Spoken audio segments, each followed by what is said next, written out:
함께 하나님의 말씀 보겠습니다. 하나님의 말씀은 골로새서 1장 말씀입니다. 골로새서 1장 24절부터 29절의 말씀입니다. 골로새서 1장 24절부터 29절의 말씀 함께 합독하도록 하겠습니다. 골로새서 1장 24절부터 29절의 말씀입니다. 우리 함께 한 목소리로 합독하겠습니다. 내가 이제 너희를 위하여 받는 괴로움을 기뻐하고 그리스도의 남은 고난을 그의 몸된 교회를 위하여 나의 육체에 채우노라. 내가 교회의 일꾼 된 것은 하나님이 너희를 위하여 내게 주신 경륜을 따라 하나님의 말씀을 이루려 함이니라. 이 비밀은 만세와 만대로부터 오므로 감추었던 것인데 이제는 그의 성도들에게 나타났고 하나님이 그들로 하여금 이 비밀의 영광이 이방인 가운데 어떻게 풍성한 것을 알게 하려 하심이라. 이 비밀은 너희 안에 계신 그리스도시니 곧 영광의 소망이니라. 우리가 그를 전파하며 각 사람을 권하고 모든 지혜로 각 사람을 가르침은 각 사람을 그리스도 안에서 완전한 자로 세우려 함이니 이를 위하여 나도 내 속에서 능력으로 역사하시는 이의 역사를 따라 힘을 다하여 수고하노라. 아멘. 오늘 우리가 함께 읽은 골로새서 1장 24절부터 29절의 말씀을 중심으로 오늘 우리가 함께 은혜를 나누려고 합니다. 우리가 계속해서 수요일에 제자를 세우는 제자로서 우리가 어떻게 사람에게 영향력을 미치고 제자를 세워나가는 리더십을 우리가 발휘할 것이냐에 대해서 우리가 같은 이 주제를 가지고 한 가지 주제를 가지고 다양한 측면을 우리가 함께 나누고 있습니다. 오늘 우리가 읽은 본문은 골로새서 1장 후반부인데 골로새서는 누가 쓴 편지입니까? 사도 바울이 쓴 편지입니다. 사도 바울이 쓴 편지고 그가 어떻게 하나님의 사역을 감당했는지에 대해서 오늘 본문에서 우리에게 들려주고 있어요. 바울은 예수님을 다메섹 도상에서 만난 이후로 그가 하나님의 사도로 부름을 받아서 그가 평생에 순교 당할 때까지 복음 증거, 오직 복음 증거를 위해서 살았던 사도입니다. 많은 사도가 예수님께서 부르신 많은 사도들이 다 복음을 위해서 살다가 순교 당하고 복음을 위해서 살다가 고난받고 복음을 위해서 살다가 많은 고난과 고통을 당했는데 그들이 했던 많은 다양한 사역들이 있지만 그 사역은 다 무엇으로 통일되어지냐면 바로 복음 증거하고 제자 삼는 사역이었어요. 성경에 나오는 모든 하나님의 사람들, 예수님의 제자들, 예수님의 사도들, 사도들의 제자들이 했던 일은 무엇이냐면 바로 복음을 증거하고 예수님의 제자를 삼는 일이었다라는 것이에요. 그래서 우리는 예수님의 은혜로 우리가 구원받고 하나님의 자녀로 부름받아서 우리 평생에 우리도 하나님의 부르심을 따라 감당해야 될 일이 있는데 그것이 무엇이냐면 바로 복음을 증거하고 예수님의 제자를 삼는 일인 줄 믿으시기 바랍니다. 그렇기 때문에 우리가 다양한 일을 해요. 어떤 사람은 이러한 직업을 가지고 어떤 사람은 저런 직업을 가지고 또 어떤 사람은 저처럼 전적으로 목양제와 사역의 부름을 받아서 교회를 섬기고 복음을 증거하고 전적으로 이 일을 감당하는 일을 하고 있는데 그렇지만 모든 하나님의 사람들은 예수님의 제자들은 무엇을 해야 되느냐? 복음을 증거하고 제자를 삼는 일을 해야 되는 것이에요. 모든 사람들은 복음 증거하고 제자 삼는 일을 위하여 우리가 다 부르심을 받았습니다. 각자가 다 직업은 다르고 하나님께서 주신 전문성도 다르고 하나님께서 부르신 자리는 달라요. 물론 공통적으로 부르신 자리가 있어요. 교회라는 자리가 있고 가정이라는 자리가 있는데 제가 그것은 조금 이따가 말씀드리겠지만 각자가 부르신 자리가 달라요. 그런데 하나님이 그 자리로 나를 부르신 이유가 있습니다. 목적이 있어요. 그것을 통해서 무엇을 하라고 부르신 겁니까? 복음을 증거하고 제자를 삼으라는 것이에요. 그러니까 하나님이 나에게 어떤 직장을 주셨고 어떤 사업장을 주셨고 나에게 어떤 자리를 주셨던지 학생은 학교에서 직장인은 직장에서 사업장은 사업장에서 그리고 가정주부는 가정에서 나에게 하나님이 주신 모든 자리 가운데서 우리가 무엇을 위해서 부름받았다는 것을 기억해야 되나요? 복음 증거하고 제자 삼는 삶을 위해서 내가 부름을 받았다라는 것이에요. 물론 우리가 예배하기 위해서 부름받아서 우리가 교회로 모여서 예배를 하고 삶의 자리에서 예배를 하지만 이런 모든 예배를 통하여서 말씀을 묵상하고 기도하는 이 모든 것들을 통하여서 하나님은 우리를 어디로 인도하시느냐? 복음 증거하고 제자 삼는 자리로 이끌어 가신다라는 겁니다. 그렇기 때문에 우리가 가지고 있는 모든 직장 생활의 환경과 기회와 자원과 하나님이 나에게 주신 축복들을 우리는 어디다 써야 되느냐? 물론 하나님을 예배하고 주님의 사랑을 나타내고 우리 하나님 앞에 영광 올려드리는 많은 것들을 할 수 있겠지만 우리 그 모든 것들을 어디다 써요? 복음 증거하고 제자 삼는 일에 우리가 사용을 해야 되는 것이에요. 누군가가 사람을 많이 만난다면 그 사람을 많이 만나는 것을 통하여 하나님은 우리에게 개발시키는 것이 있습니다. 인간관계하는 것을 많이 개발시키세요. 사람과 대화하고 처음 만난 사람과 같이 관계를 열어갈 수 있는 그런 특성들을 재능들을 개발시켜요. 그럼 그걸 가지고 우리는 어디다 씁니까? 복음을 증거하는 데 쓰는 것입니다. 그리고 교회를 섬기고 제자를 삼는 일에 하나님 우리에게 주시는 전문성을 개발시키는 것도 우리가 사용할 수도 있고 사람을 많이 만나는 환경에서 우리는 무엇을 사용할 수 있습니까? 복음을 증거하는 데 사용할 수가 있는 것이에요. 여러분 하나님은 우리에게 주신 자리, 우리에게 보내신 자리, 우리에게 주신 것들을 가지고 우리는 무엇을 해야 되느냐? 복음을 증거하고 제자 삼는 사명을 감당해야 되는 것이에요. 하나님은 모세를 부를 때에 모세가 하나님 저는 아무것도 못합니다. 제가 가서 뭐 누군가 말을 듣겠습니까? 제가 무엇을 할 수 있겠습니까? 라고 할 때 하나님께서 모세에게 말씀하셨어요. 네 손에 든 것이 무엇이냐? 네 손에 든 것이 무엇이냐? 그것 가지고 내가 보여주겠다라고 하셨어요. 하나님이 지금 우리 손에 들려지게 한 것이 다 있습니다. 이경자 원사님 같은 경우는 그 사업장이 있잖아요. 그렇죠? 하나님이 주신 자리예요. 얼마나 많은 사람이 왔다 갔다 해서 고칠 때까지 그 자리에 앉아 있어야 되잖아요. 이게 뭐예요? 권력이에요. 권력이에요. 내가 안 해주면 이 사람 계속 기다려야지. 그렇죠? 하나님은 우리에게 주신 자리가 있다라는 거예요. 각자가 목사님 저는 그런 권력 아니요. 다 권력이 있어요. 노가다의 10장만 해도 10장의 권력이 있어요. 10장의 권력이 있습니다. 그 권력을 어디다 쓰느냐?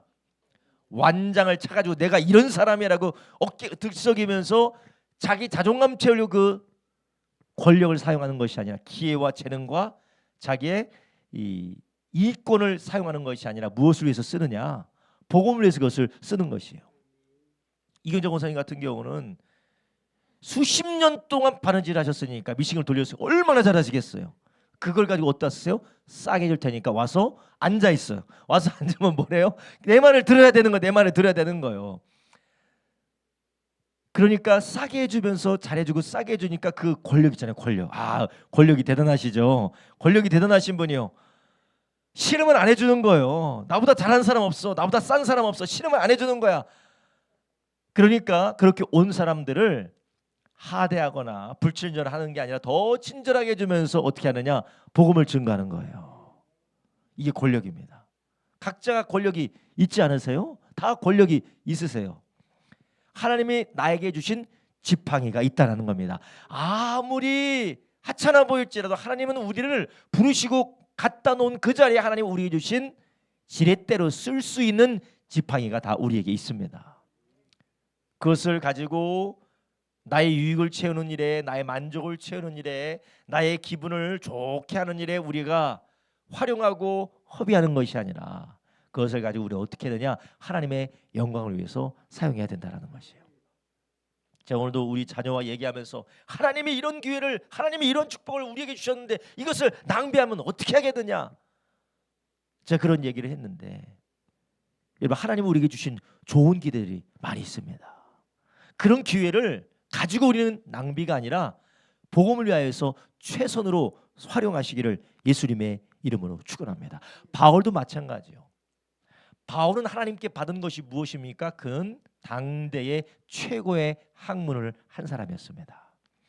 그리고 그 당시에 로마 시민권을 하나님으로부터 날 때부터 허락받은 사람이었습니다.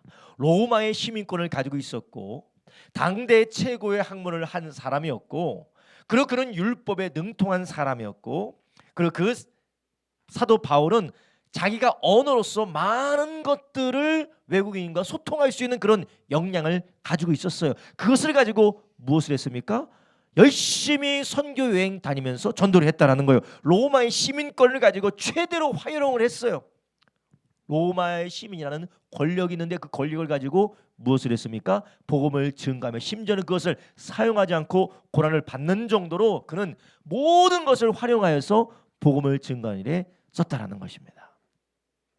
하나님이 우리를 보낸 그 자리, 하나님이 우리를 세운 그 자리, 하나님이 우리를 평생에 갈고 닦고 연습하게 하고 나로 배움의 기회든지 일의 기회든지 아니면 나의 전문성을 갈고 닦을 수 있는 기회든지 하나님이 나에게 주신 모든 기회들과 재능과 달란트들이 있습니다. 이 모든 것도 우리는 어디다 사용하느냐? 주님이 우리를 부르신 뜻대로 복음을 증거하고 예수님의 제자를 세우고 주님의 몸된 교회를 세워나가는 일을 위하여서 드리시기를 주님의 이름으로 축원합니다. 바울도 그러한 삶을 살았고 내가 어떻게 너희를 위해서 사역했는지 말하면서 너희들도 이러한 사역을 같이 감당해라 라고 오늘 우리가 읽은 골로새 1장 24절부터 29절에 말씀하고 있는 것입니다. 24절에 이렇게 말합니다. 내가 이제 너희를 위하여 받는 괴로움을 기뻐하고 그리스도의 남은 고난을 그의 몸된 교회를 위하여 내 육체에 채우노라. 아멘. 바울이 왜 이렇게 계속해서 괴로움을 기뻐하고 괴로움을 받고 고난을 받는 삶을 살아가느냐? 지금 바울이 이 편지를 쓰는 것은 자기가 한 번도 보지 못한 골로새 지역에 있는 교회들을 위해서 쓰는 편지입니다. 그런데 이 골로새 교회를 누가 세웠냐면 바울의 제자가 세웠어요. 바울이 에베소에서 엄청난 부흥의 역사가 일어났고 어마어마한 영향력 있는 사역을 했을 때 아시아에 있는 많은 사람들이 와서 복음을 듣고 예수님 믿고 구원을 받았어요. 그리고 거기에서 자기가 제자로 세운 그 사람이 골로새 지역에 가서 교회를 세우고 거기서 또 많은 사람이 제자로 세워졌습니다. 이렇게 바울은 자기가 영향력 있는 사역을 하면서 많은 사람들이 자신의 제자로 세워지고 바울을 따랐는데 그는 거기에서 그가 선택하고 그 했던 일이 무엇이냐? 대접받으려고 하거나 섬김받으려고 하거나 아니면 자기가 무엇을 누리려고 한 것이 아니라 너희를 위하여 뭘 받는다고요? 괴로움을 받았다는 것. 복음을 위하여서 괴로움을 받았고 괴로움을 당하고 그리스도를 위하여서 고난을 받았다라는 것입니다. 여러분, 우리는 이 세상에 너무나도 당연하고 너무나도 우리에게 익숙한 것이 무엇이냐면 바로 나의 유익과 나의 만족을 위해서 살아가는 것이 너무나도 당연하고 모두에게 익숙한 것들입니다. 그런데 하나님의 나라는 예수님의 제자는 나에게 주어진 권리라 할지라도 이것을 무엇을 위해서 쓰느냐? 복음을 위하여서 주님의 제자를 세우는 일에 우리는 사용한다라는 것이에요. 하나님의 말씀이기 때문에 제가 복음 이렇게 설교를 하고 있지만 저도 이 말씀을 보면서 마음에 걸리는 것도 많고 나는 하나님이 나에게 주신 은사와 달란트와 기회와 나의 어떻게 보면 내가 가진 이 권력을 가지고 내가 할 수 있는 이런 것을 가지고 나는 무엇을 하고 있는가 스스로 한번 생각을 해봅니다. 근데 바울이 그랬던 것처럼 예수님께서도 하나님의 아들로서 그분이 하신 일이 무엇인가요? 이 땅에 낮고 낮은 이 땅에 육신으로 이 땅에 오셔서 십자가에서 죽으시고 부활하신 것입니다. 하나님의 아들로서 놀라우신 권세와 권능을 가신 그분께서 우리를 위하여서 대신 십자가에서 죽으시고 고난 당하신 것이었어요. 이게 바로 우리가 따라가야 될 제자의 길인 줄로 믿습니다. 여러분, 우리가 얼마나 유익을 얻을 것이냐, 내가 얼마나 대접을 받을 것이냐, 내가 얼마나 남으로부터 박수를 받아서 내 삶에 얼마나 흑자가 남는 인생을 살 것이냐라는 생각보다 내가 얼마나 하나님의 나라와 예수님의 몸된 교회를 위하여서 주님의 나라를 위해서 내가 한 영혼을 위하여서 기여하는 삶을 살 것이냐, 이 주님의 길을 따르기를 예수님의 이름으로 축원합니다. 우리가 한 달을 우리가 결산할 때에, 내가 하루를 결산할 때, 아니 나의 인생의 전반적인 방향을 우리가 설정할 때에 그래도 내가 이 정도는 내가 누리면서 이 정도는 내가 만끽하면서 이 정도는 내가 유익을 얻으면서 살아가야 되지 않겠느냐. 내가 나의 삶에 이러한 메리트도 없이 이러한 이점도 없이 내가 그렇게 살아갈 수 있느냐라는 세상적인 관점이 아니라 그리스도께서 나를 위해서 사셨던 것처럼 우리도 누군가를 위한 하나님의 미랄이 되는 그런 길 가길 주님의 이름으로 축복합니다. 주님께서 우리를 부르셨을 때 네가 이 땅에서 얼마나 누리고 왔느냐를 물어보실까요? 그렇지 않죠. 아유, 노영준 안수 집사님 하나님 나라 오셨다고 천사들이 막 날개를 화탁화탁 하면서 우리 안수 집사님 이 땅에서 얼마나 누리셨는지 제가 다 세놨습니다. 그러게 말하고 있을까요? 그렇지 않죠. 이 세상에서 누린 거는 아니라 이 세상에서 얼마나 하나님의 사랑 안에서 누군가를 섬기고 사랑하고 하나님을 위해서 살았느냐, 그것만을 기억하지 않겠습니까?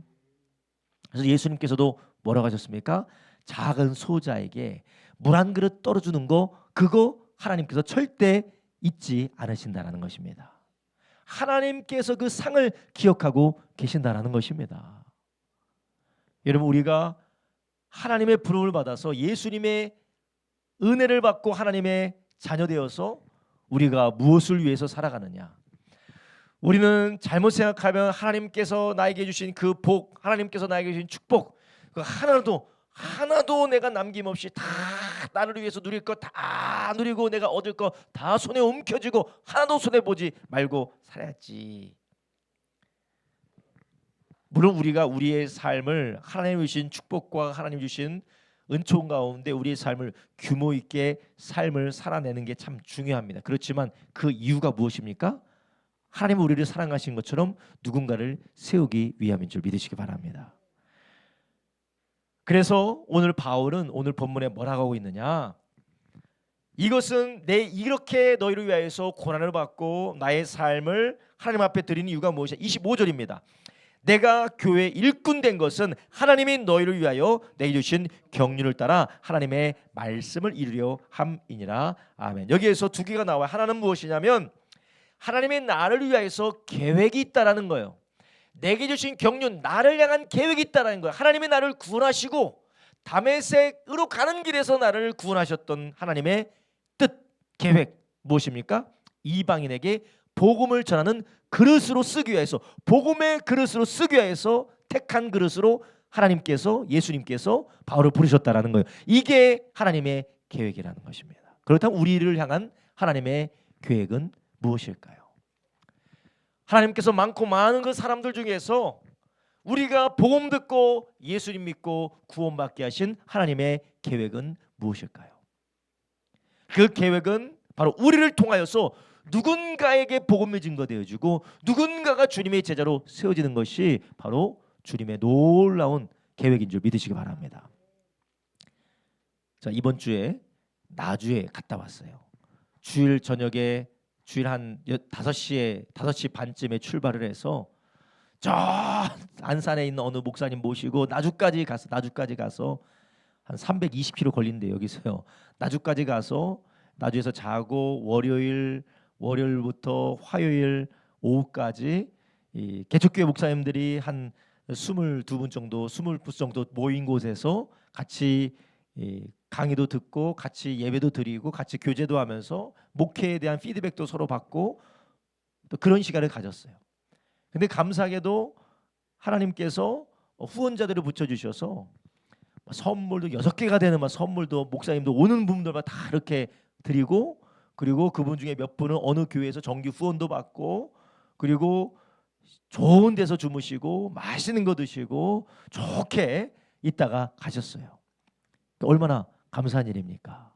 그래서 그거 보니까 거기에서 사람들이 모여서 그 시간을 보내는 게 우리 교회는 하나도 유익이 되는 게 없어요. 우리 교회 하나도 유익이 되는 게 없어요. 그 시간에 신방하고 그 시간에 성도들 위해서 기도하고 그 시간에 나를 위해서, 아니 내 자녀라도 돌보면은 나에게 유익이 되는데 유익이 하나도 없어요. 제가 그걸 내려갈 때의 그런 마음과 거기에서 일을 하면서 하는 마음과 돌아올 때는 마음 좀 다르다고. 왜냐? 그 일을 할 때는 뭐 유익이 하나도 없어요. 나에게 떨어진 유익이 하나도 없어요. 오히려 소진만 되어지고 뭔가 나에게 소만 되어지는 것만 느껴져요. 아, 내가 지금 이거 할 땐가라는 그런 생각도 들어져요. 그런데 차를 타고 올라오면서 교회 와서 가만히 기도하고 있는데 하나님이 그것을 기뻐하신다라는 것이에요. 누군가의 수고로운 섬김과 누군가의 헌신과 누군가의 사랑을 통하여서 목사님 한 분 한 분이 위로받고 힘을 얻어서 다시 힘을 얻어서 개척교회하고 다시 힘을 얻어서 교회를 섬기고 다시 힘을 얻어서 복음을 증거하면 누가 살아납니까? 누군가는 복음을 듣고 제자로 세워지지 않겠어요? 한 명이라도 그렇게 세워지지 않겠습니까? 어찌 보면 하나님이 우리 교회와 저를 향한 계획이 있었던 걸 수도 있다는 거예요. 그게 바로 우리를 향한 하나님의 계획이라는 것이에요. 우리는 내가 이렇게 되고 내가 저렇게 되고 내가 이것을 누리고 저것을 누리고 이걸 갖고 저걸 갖고 여기 올라가고 저기 올라가서 내가 이런 사람이 돼야지라고 생각할 수가 있는데, 우리는 지금 하나님께서 나를 통하여서 무엇을 이루고자 하시는지 하나님의 계획에 더욱더 집중하시기를 예수님의 이름으로 축원합니다. 그 하나님의 계획은 바울에게 주셨던 하나님의 계획, 이방인에게 복음을 증거하는 그릇으로 택했다. 이방을 위한 복음 증거를 위한 그릇으로 택했다는 것처럼 우리는 무엇으로 해서 택했느냐? 하나님을 예배하고 하나님께 감사하고 하나님께 찬양할 뿐만 아니라 우리를 통하여서 누군가에게 복음 증거되어지고 누군가가 제자로 세워져야 된다는 것이에요. 27절 이렇게 말합니다. 26절 이렇게 말합니다. 이 비밀은 만세와 만배로부터 오므로 감추었던 것인데 이제는 그의 성도들에게 나타났고, 27절 하나님이 그들로 하여금 이 비밀의 영광이 이방인 가운데 어떻게 풍성한 것을 알게 하려 하심이라. 그리고 이 비밀은 누구시라고요? 예수 그리스도시라는 거예요. 바울은 유대인이었습니다. 바울이 유대인이었고 바울과 유대인들은 이방인과 별 상관이 없는 사람들이, 율법으로 하면 무엇이라고요? 원수들입니다.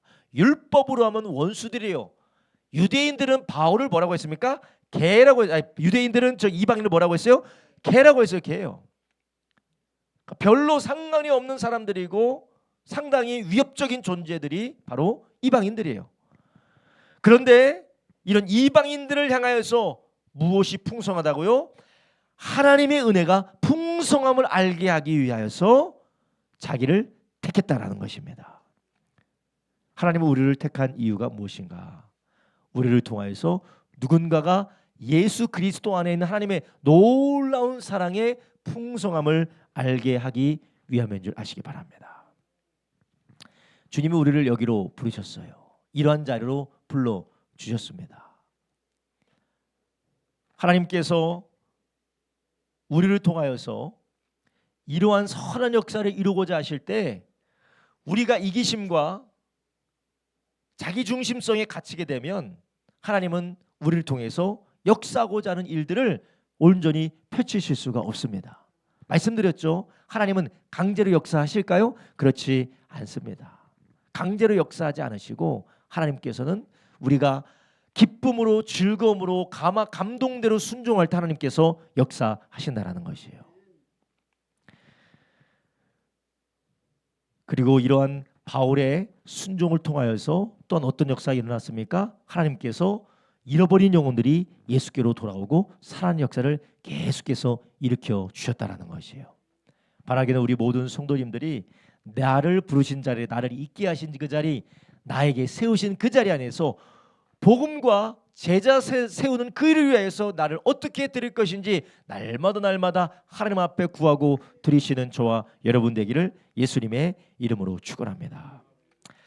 또한 바울은 그런데 이런 일들을 하는 것을 위해서 바울이 부름을 받았는데 그런 게 그 일이 쉽다고 했습니까? 어렵다고 했습니까? 그 일이 어렵다라는 거예요. 오늘 본문의 단어를 보면 괴로움이라고 하고 고난이라고 합니다. 24절에 보면 괴로움이 있고 고난이 있다라는 거예요. 그리고 그것이 정신적인 것뿐만 아니라 육체적으로도 채워지는 고난과 괴로움이 있다라는 것입니다. 이런 우리가 누군가를 위해서 그리스도 예수 안에서 누군가에게 복음을 증거하고 누군가를 제자로 삼는 것을 위해서 우리가 부름받았지만 그것을 하기 위해서는 우리에게 무엇이 우리에게 채워집니까? 고난이 채워지고 괴로움이 채워진다라는 것이에요. 이런 우리가 어차피 이 땅에 사는 일은 수고와 슬픔뿐이 없다라고 하나님께서 말씀하셨어요. 시편에서 뭐라고 하셨습니까? 우리가 강건하면 70이요. 물론 요즘 밖에서 강건하면 100살까지 사는데 인생의 모든 길은 뭐밖에 없다고요? 수고와 슬픔밖에 없어요.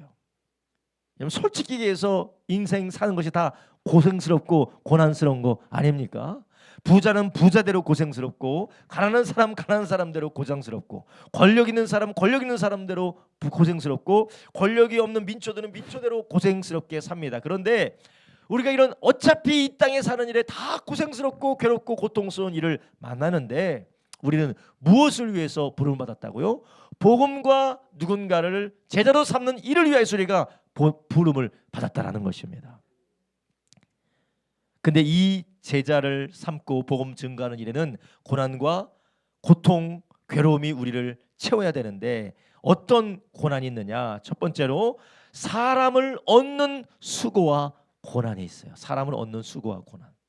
지난주에 말씀드렸죠. 우리가 사람을 얻기 위해서는 지혜가 필요한데 그 지혜가 무엇이라고 했습니까? 사람을 얻기 위해서는 지혜가 필요한데 그 지혜가 뭐라고 말씀드렸어요? 지혜와 지식의 근본이 뭐라고 했습니까? 예, 제가 이래서 할 일이 있어서 너무 좋아요. 예. 잠언의 지혜의 근본, 지식의 근본이 무엇입니까? 하나님을 경외하는 것이. 그러니까 우리가 지혜로운 사람은 시간이 지나면 지날수록 무엇을 얻습니까? 사람을 얻어요. 근데 사람을 얻는 지혜가 무엇이냐? 바로 하나님을 경외함으로 인간이 누구의 형상으로 지음받았습니까? 하나님의 형상으로 지음받았다라는 거예요. 그래서 하나님의 형상으로 지음받았기 때문에 그 사람 한 사람 한 사람이 나의 유익이 무엇이냐, 나의 보상이 무엇이냐, 나의 이득이 무엇이냐가 아니라 한 사람 한 사람이 하나님의 형상인 걸 바라보면서 누군가를 귀히 여기고 소중히 여기고 섬기다 보면 여러분 우리는 무엇을 얻게 됩니까? 수고와 고난을 얻게 돼요. 수고와 고난이 채워지게 됩니다. 물론 제가 지난번에도 우리가 그런 것을 하면서 경계선을 잘 그어야 된다고 말씀드렸어요. 경계선을 잘못 그으면 뭐가 됩니까? 호구가 되는 겁니다. 경계선을 잘못 그으면 호구가 되고 그 호구스러운 상황 가운데서 우리가 사기, 착취, 우리가 학대를 당하게 돼요.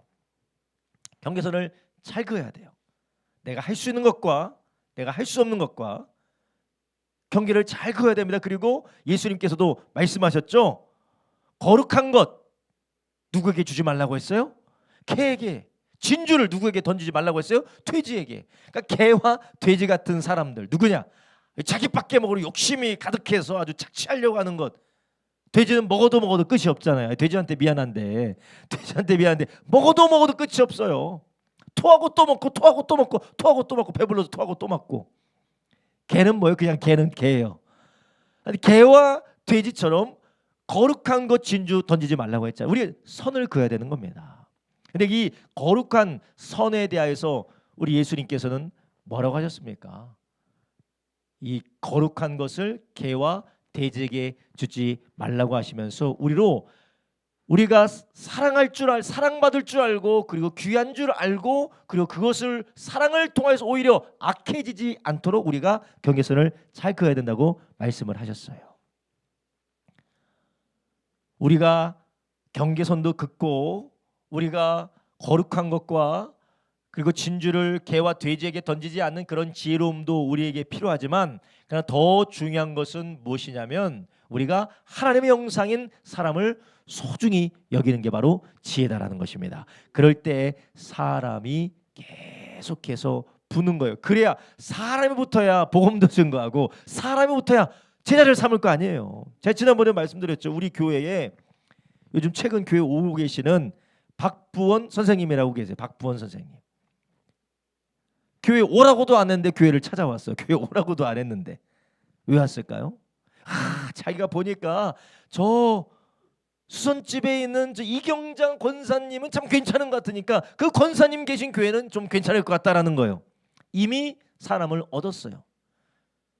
어떻게 하셨는지는 모르겠지만 어떻게 잘 해주셨는지는 모르겠지만 사람을 얻은 거예요. 예수님의 관점에서 하나님의 관점에서 사람을 귀히 여기고 섬기니까 사람을 얻게 되는 것입니다. 여러분 우리가 예수님 안 믿었으면 그리고 우리의 죄성대로 살면 세상 사람과 똑같이 살았다면 친절하지 않아도 됩니다. 쌀쌀 맞아도 됩니다. 우리가 굳이 그렇게 뭐 빚진 것도 아닌데 굳이 우리가 그렇게 살 필요도 없습니다.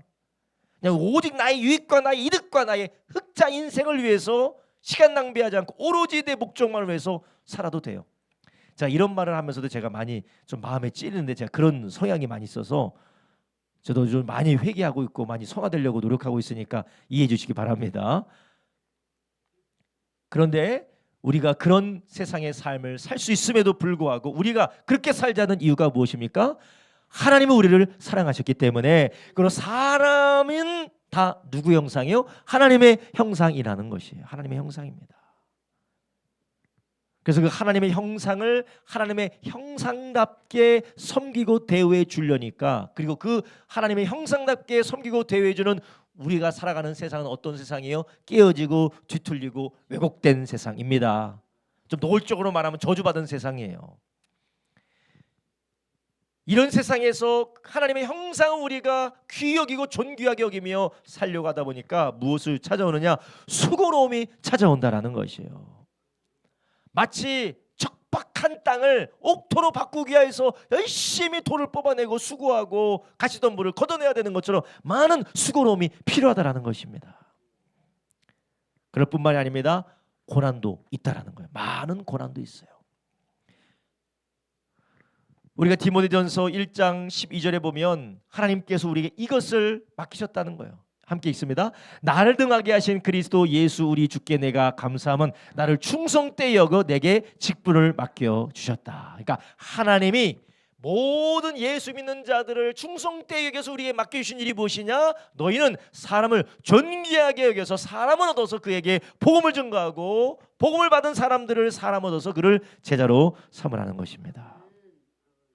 우리가 이 일을 하는 일에 무엇을 만난다고요? 사람을 얻는 수고와 고난을 우리가 채워지게 된다는 것이 우리 안에 이게 채워져요. 사람을 얻기 위해서 수많은 고난과 수많은 수고를 우리가 하게 된다는 것이에요. 여러분, 우리가 누군가에게 복음을 증거하고 누군가를 제자를 삼기 위해서는 많은 수고와 고난이 필요합니다. 사람이 다 병들어 있어요. 저도 마찬가지. 우리 모든 사람들이 다 병들어져 있어요. 다 예수님께 치료받은 병자, 치료받을 병자밖에 없어요. 예수님께 치료받은 병자, 치료 중인 병자, 치료받아야 될 병자, 아직까지 예수님 못 만난 병자, 우리가 다 병자입니다. 다 병자예요. 그래서 어떤 사람은 우리가 예수 믿는 사람으로서 세상을 치유하는데 어떤 치유자냐? 상처받은 치유자라는 거예요. 이미 우리도 상처를 받고 우리가 병들었지만 예수님으로 인하여서 치료받아서 누군가를 우리가 상처받은 치유자로서 누군가를 치유한다는 거예요. 이런 병자들과 함께 우리가 있다 보니까 얼마나 우리가 많은 수고와 고난이 있습니까? 그렇지 않습니까? 예. 여러분 가정 안에서 그렇잖아요. 가정 안에서 나도 그렇지만 본인은 아닌 것처럼 이렇게 시집이 떼지 마시고 우리 다 그래요. 우리 다 병들이 있어요. 다 마음의 병들이 있고 뭔가 온전한 상태가 아니에요. 온전한 상태가 아니에요. 다 연약함이 있다 보니까 얼마나 내 옆에 있는 사람이 나 때문에 괴롭겠습니까? 얼마나 내 옆에 있는 사람이 나 때문에 괴롭고 저 사람 때문에 나도 괴롭고 너무나도 괴롭고 힘드니까 고통스러운 겁니다. 그런데 어차피 고통스럽고 괴롭고 힘든 거 하나님의 사명을 이루는 그런 고난과 수고가 되기를 주님의 이름으로 축원합니다. 내가 직장에서 만난 사람 너무 힘들고 어려워요. 하나님이 이 사람들을 존귀히 여기라고 나를 보내주셨구나. 죽이라고 보낸 것이 아니라 때려잡으라고 보낸 것이 아니라 귀히 여기고 존귀히 여겨서 주의 사랑을 증거하라고 보냈구나라는 사명을 이루시기를 예수님의 이름으로 축원합니다. 물론 말씀드렸어요. 선은 잘 그으셔야 돼요. 경계선은 우리가 잘 지혜 안에서 잘 그으셔야 되지만 그러나 사명을 잊지를 말라는 것입니다. 이런 우리가 사랑을 얻는 수고와 고난 이 모든 것들을 우리가 이 땅에서 경험하고 우리가 치료될 때에 우리는 무엇을 얻습니까? 사람을 얻게 된다는 것이에요. 지난주에 말씀드렸죠. 우리가 사람을 얻어야 된다는 것. 사람을 얻어야 돼요. 그리고 그 지혜는 어떤 지혜라고 말씀드렸습니까? 사람을 존귀하게 여기는 지혜. 주께서 우리 모두에게 성령 안에서 하나님의 영상인 한 사람 한 사람 귀히 여기게 하시기를 예수님의 이름으로 축원합니다. 나를 괴롭게 하는 사람, 나를 귀찮게 하는 사람, 돈도 안 되는 사람, 유익도 안 되는 사람, 앞으로 나의 인생의 앞길에 조금도 나에게 유익이 안 될 것이 확정적인 사람이라고 우리가 생각하게 되면 이 사람은 사람 얻을 수 있을까요? 없을까요? 사람을 못 얻습니다. 이런 사람은 사람을 얻는 사람이 아니라 사람을 그때그때 이용하고 활용하는 사람이죠. 근데 진정으로 사람을 얻는 사람은 보상 때문에, 이득 때문에 아니라 믿음 안에서 하나님을 사랑함으로 사람을 섬길 때 얻는 역사가 있게 될 줄로 믿습니다. 그 가운데 우리가 결정하고 우리가 이루어갈 수는 없지만 누군가에게 복음이 증거되어지고 누군가가 예수님의 제자로 세워지게 된다는 것입니다.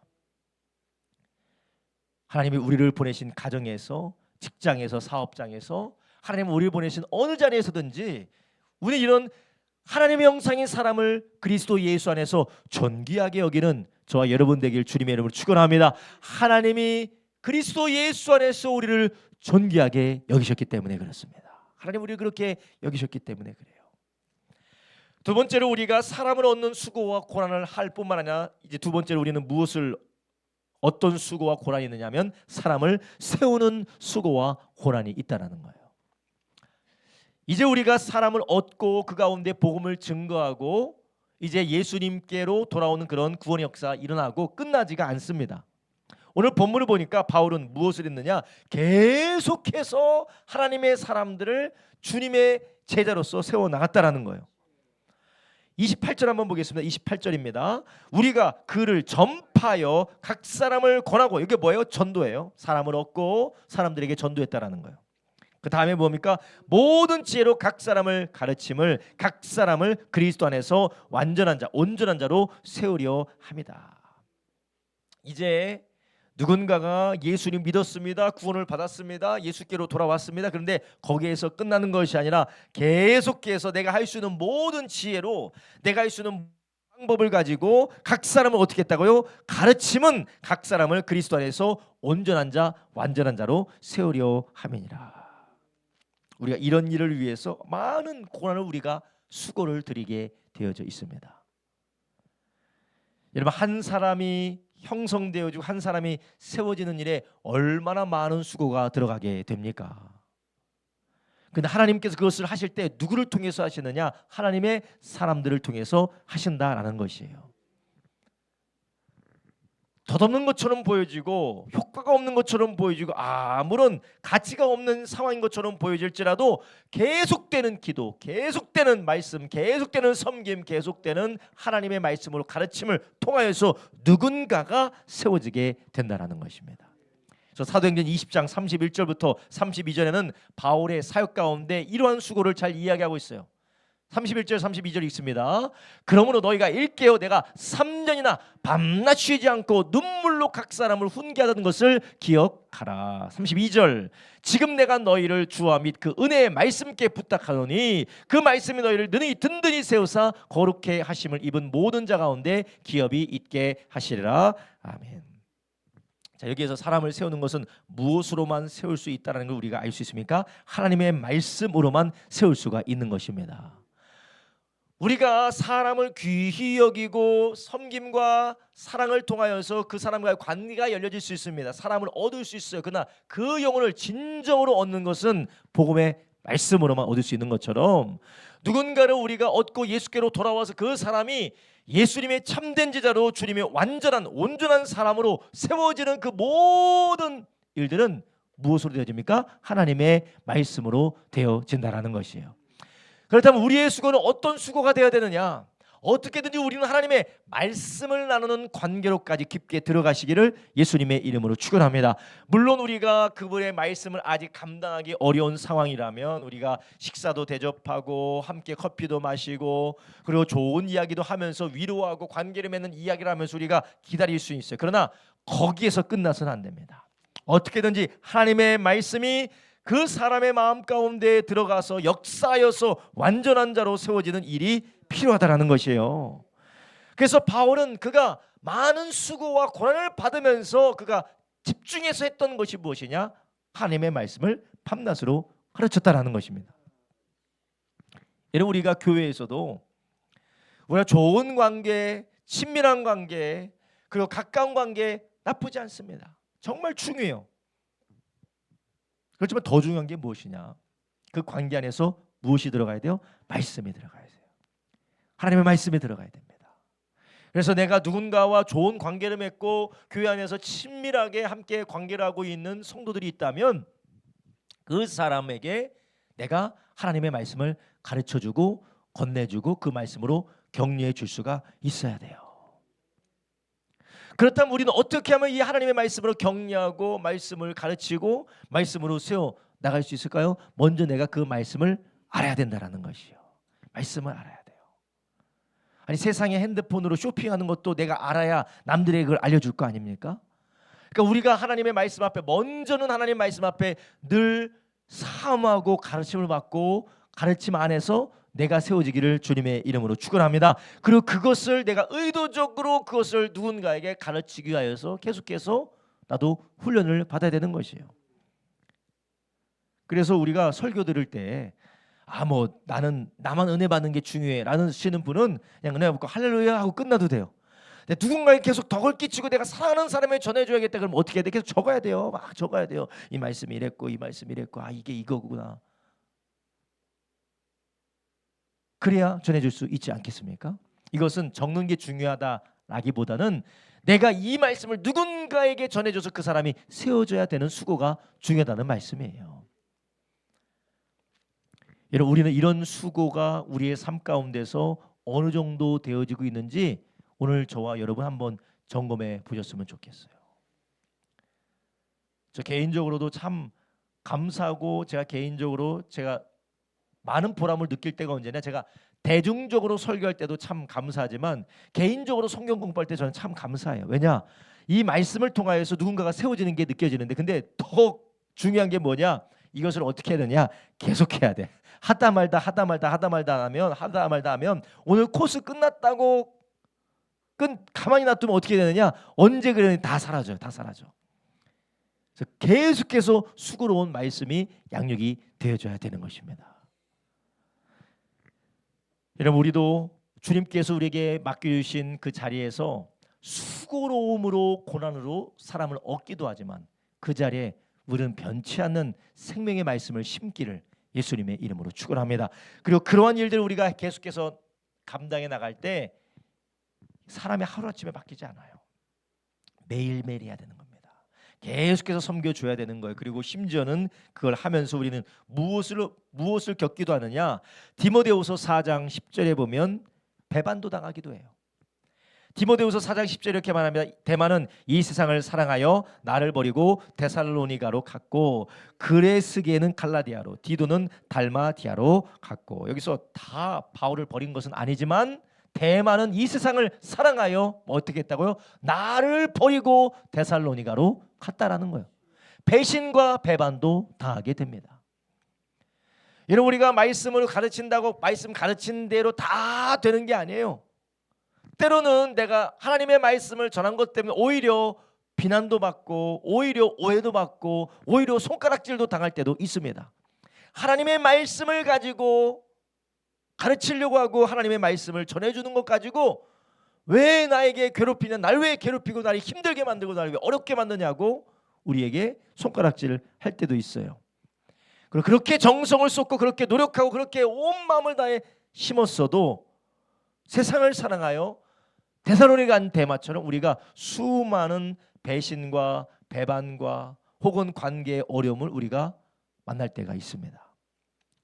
그런데 이런 수고와 고난이 우리의 삶에 의미가 없는 것은 아니에요. 우리 주님께서 우리에게 뭐라고 말씀하셨습니까? 너는 어느 집에 가든지 그 집에 뭐를 빌라고 했어요? 평안을 빌어라. 평안과 복을 비는데 그것이 비는 자에게 합당하면 그가 받을 것이지만 합당하지 않으면 어디로 간다고요? 너에게로 돌아갈 것이다. 여러분 이것이 의미가 없는 일이 아닙니다. 우리는 예수님의 명령대로 사랑하고 섬기며 복음 전하고 때로는 오해받고 손가락질 당하고 외면받고 우리는 핍박받고 조롱당하지만 그렇지만 그래서 우리의 삶이 헛된 것이 아니라 그럴지라도 하나님은 모든 것을 기억하고 계시다라는 것이에요. 우리가 이런 하나님께서 우리를 기억하시는 그 은혜 안에서 쉬지 마시기를 예수님의 이름으로 축원합니다. 바울은 어떻게 했다고 합니까? 29절에 말합니다. 이를 위하여 나도 내 속에서 능력으로 역사하신 이의 역사를 따라 힘을 다하여 수고하노라. 아멘. 여러분, 우리가 이 일을 위해서 부름을 받았고, 우리가 일하는 것도 아니고 우리만 일하는 것도 아니고 바울을 통해서 하나님께서 속에서 능력으로 역사하셨다라는 것입니다. 여러분, 우리의 힘으로 하는 것이 아닙니다. 하나님께서 우리를 그 일을 위해서 부르셨다면 할 수 있는 힘과 능력도 주시는 것입니다. 많은 분들은 나는 할 수 없다라고요. 나는 할 수 없다. 그래서 제가 지난번에도 말씀드렸죠. 나의 무능력으로 하나님을 설득하려 하지 말라는 거예요. 저는 못해요. 나는 할 수 없습니다. 나는 못합니다. 화요일 날에 우리 목사님들하고 같이 나주에서 모여서 모든 걸 마치고 마지막 식사를 하러 갔어요. 마지막 식사를 하러 어디로 갔냐면 삼겹살집에 갔어요. 나주에 있는데 문경 약돌 돼지 삼겹살집이 거기 있더라고요. 문경 약돌 돼지 삼겹살집에 갔는데 제일 처음에 삼겹살을 구워 먹고 마지막에 뭐 해 먹습니까? 볶음밥을 비벼 먹잖아요. 소뚜껑에다 볶음밥을 비벼 먹더라고요. 근데 다들 볶음밥을 비벼 먹는 게 이제 다들 귀찮아서 그랬는지 우리 세 테이블이 있었는데 세 테이블 가운데에 있는 테이블에서 우리 한 세 테이블 중에서 한 6개만 볶아주세요. 그래서 거기 가운데서 6개를 볶았어요. 6개를 볶았는데 우리가 볶아 먹는데 왜 닭 이 꼽사리를 끼어드냐고 막 뭐라고 해서 그럼 우리가 고기 좀 줄게 해서 고기 좀 주고 옆 테이블에서 뭐 야채 줄게 야채 주고 김치 줘서 다 같이 볶았어요. 이제 먹을 시간이 딱 됐어요. 먹을 시간이 딱 되니까 안 주려고 해. 자기들만 먹으려고 해. 그래서 달라고 하면서 옆 테이블하고 우리 테이블하고 좀 달라고 그릇을 줬는데 뭐가 달라느냐? 그릇의 크기가 달라. 그러니까 그릇의 크기가 다르니까 어디다 더 많이 주겠어요? 큰 그릇에 더 많이 주다라는 거예요. 제가 그거 보면서 딱 느꼈어요. 하나님이 괜히 내 입을 크게 열라라고 한 게 아니구나. 이따만하는 쫄면 그릇을 들면서 빨리 달라고 하니까 그릇에 미안하지 않게 주더라고. 근데 옆 테이블은 뭘 줬느냐? 아주 요만한 종지를 줘서 좀 달라고 하니까 아무리 많이 채워줘도 그것이 더 적어. 여러분, 우리가 하나님 앞에 우리의 무능력을 가지고 하나님 앞에 하나님을 설득하려고 해서는 안 됩니다. 하나님은 우리를 부르셨다면 우리를 통해서 역사하기 위해서 부르신 줄 아시기 바랍니다. 우리가 입을 크게 여셔야 돼요. 하나님, 나는 못합니다. 하나님, 나는 할 수 없습니다. 하나님, 나 이거 정말 못합니다. 나는 할 수 없는데 왜 나에게 이걸 맡겨줘가지고 왜 여기서 고생하게 하십니까? 하나님이 우리가 맡겨주신 이유는 고생하라고 맡겨주셨습니까? 아니요. 할 수 있기 때문에 맡겨주신 것이요. 내 자녀든 내 부모든 내 아내든 내 남편이든 나의 직장이든 나의 사업장이든 어디든 하나님이 나에게 맡겨주신 것은 내가 할 수 있기 때문이 아니라 하나님이 나로 할 수 있게 하기 위해서 맡겨주셨다라는 것이에요. 그러니까 우리가 입을 크게 열어서 하나님 할 수 있습니다. 할 수 있도록 도와주십시오. 하나님이면 할 수 있도록 역사하실 수 있습니다. 할렐루야.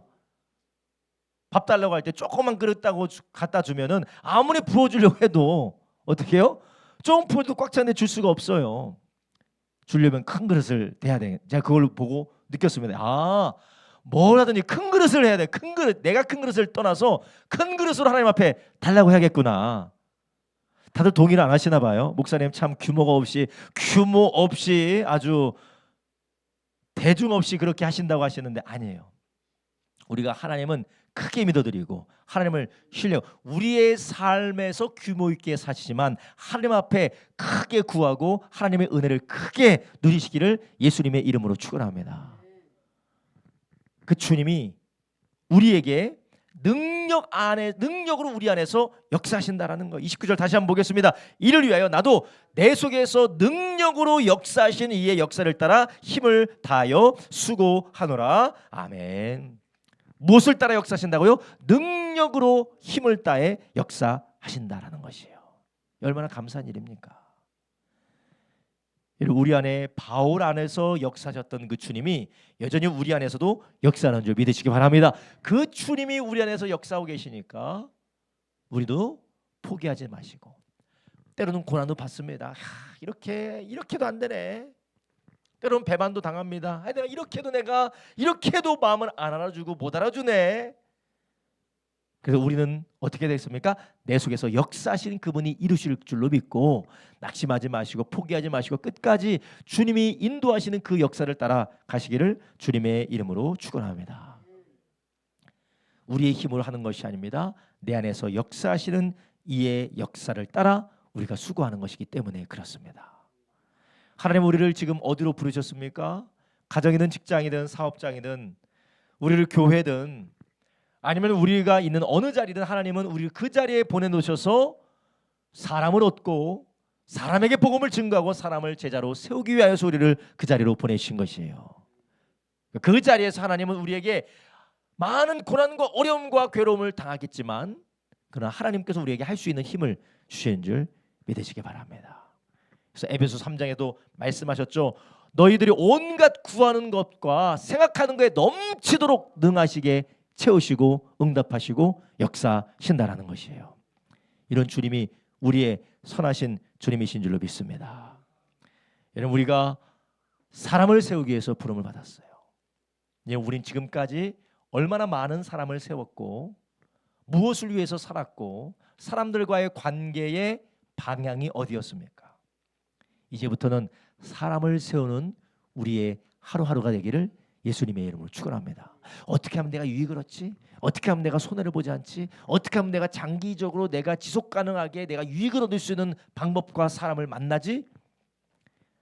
세상에는 그것이 지혜로워 보이지만 하나님의 나라는 우리를 통하여서 누군가를 세우기를 원하시는 것이에요. 하나님이 성령으로 이 일 걸어가게 하시기를 예수님의 이름으로 축원합니다. 기도하겠습니다. 이 시간 우리 함께 기도할 때 주님, 주여 우리가 바울이 주님의 손에 붙들려서 고난이 왔을지라도 수고로웠을지라도 복음으로 누군가를 세우며 하나님의 나라의 사명을 감당했듯이 주여 우리도 우리를 보내신 교회 안에서 직장에서 사업장에서 우리를 보내신 그 자리에서 가정에서 사람을 세우며 주님의 제자를 세워나가는 우리 복음을 증거하는 우리가 되게 하여 주시옵소서. 주여 우리는 알 수 없지만 감당할 수 있는 새 힘 허락하여 주시옵소서. 우리 주여 세 번 합심하여 기도합니다. 주여 주여 주여